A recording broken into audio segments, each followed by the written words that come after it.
BBI has, you know, it came out of a handshake. I said that. Listen, we went to the market, bought ingredients, came back home and started cooking.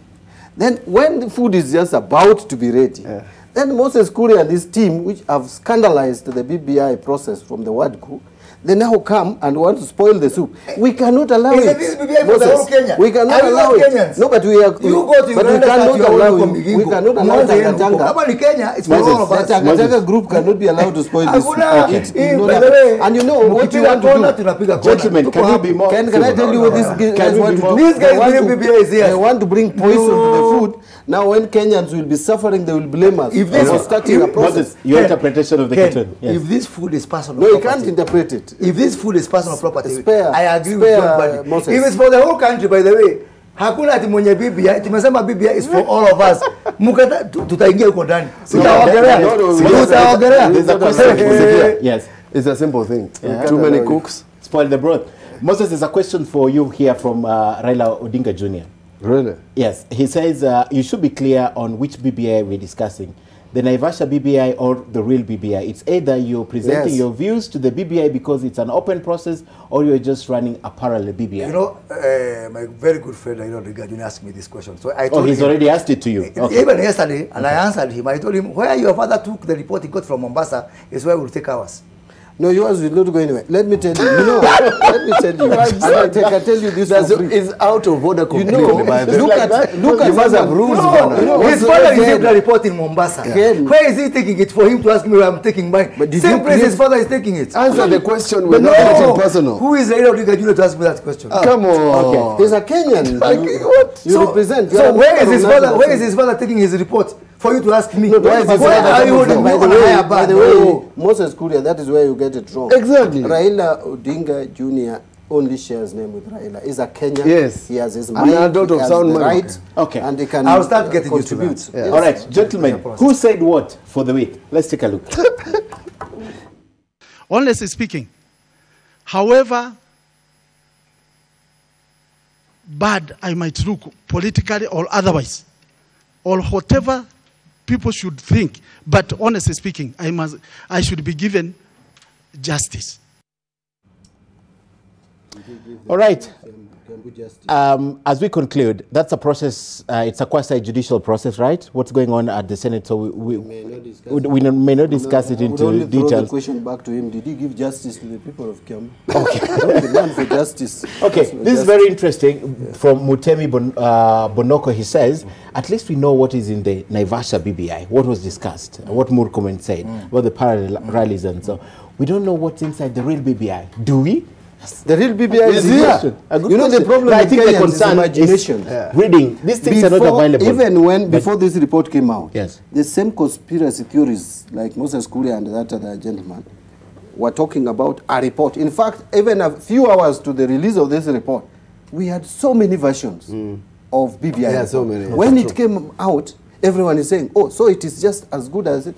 Okay. You know, let us also for a moment trust what we have. Some people can do something. All right, gentlemen, we have 3 minutes to go to the end of our show tonight. I've really enjoyed this show. I'd like to give you an opportunity to close now, beginning with Senator. In 1 minute. Yeah, whichever, I'll give you time. Just proceed.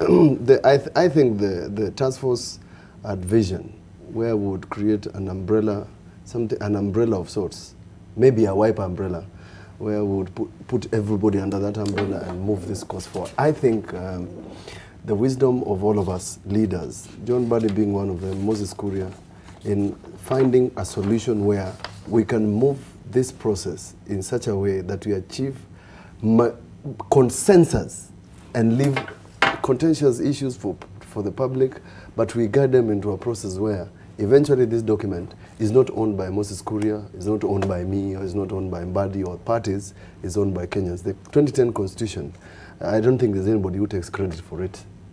Nobody. It's the product of Kenyans. And that is why when they want to amend it, it is their document. And I think we owe to Kenyans to offer them a document that they will be proud of. We are only a country which has not amended this constitution for 10 years. Nobody else has ever done that. South Africa amended their first constitution within 2 months. America of promulgation. 2 months of promulgation. It had already been amended. Okay. India has done over 300 amendments. America the same. So many. So we have been patient, and Kenyans have been patient with us, and I think that we owe it to them. And I want to thank the likes of Buddy, my friend, because you've not seen him being a little cantankerous about this process. And therefore, you can bet that Kenyans want to hear his views about what he's saying about the document, as opposed to his views about 2022 elections. Thank you. But you know, we have Brazil as junior. Oh, yes. Minority. This guy is junior. You know his party, I have to give some credit to the ODM party. ODM nurtures leaders. This guy was behind me in school, but you can see now he's heading somewhere. Our party destroys leaders. That's a fact, you know. I didn't give it to you. I told Edwin Sifuna in a show last week. I told the Senator Malala. I really admire the way, for us, even if nobody has brought you up and you try and you struggle and you hustle, still people want to bring you down. So really I give it to that to your party. Now, thank you. We still have time. We still have time to come up with a national consensus. Yeah. That's my point. Yeah. And if we really, and that's why I'm calling them side shows. Yes, we will be in Kitui, but ultimately, you know, that is not Mwenye. I have just, you know, by the way, I talked to the Honorable Kalonzo Musyoka today and telling him I'm going to be your guest in Kitui. And he told me I will be there like any other Kenyan. This is for Ngiru and Raila. I was really sad and sorrowful for my friend Kalonzo Musyoka. Anyway, we'll go there, but ultimately, Mutula Kilonzo, that's not what we are going to, this is not how we are going to move forward in this process. No. We need to have structures and processes whereby me and Buddy come up with our respective positions. And you know, there is no mountain, there is no valley that is too wide for us to breach if there are structures and processes. Well said. For me, it is simple. As leaders, Ken, let us be clear on what we want to do. Let us not today say BBI task force to us is unconstitutional, it's illegal, it should not be there in the first place. Yes, it's a presidential task force. When it brings out its report, then you say it is good. Then after 2 days, you have turned around and said there may be another report. Let us trust other Kenyans that probably they are also genuine and honest in what they are doing. Let's not today start saying these meetings that are being held in Kisii, Kakamega is a waste of time, a waste of resources. Then tomorrow you want to do the same. Let us be clear. Consistent. Let us be consistent and agree that we need national discourse and discussion. And I think that is what we are doing. Somebody like me, I don't have to speak in these political rallies. For heaven's sake, I think I've made a name in this country. I have made contribution. I don't have to speak in every event. Yes. So long as we can have all Kenyans come and given a chance, like Murkomen was given in Mombasa. And by the way, you could see people cheered Murkomen for what he said.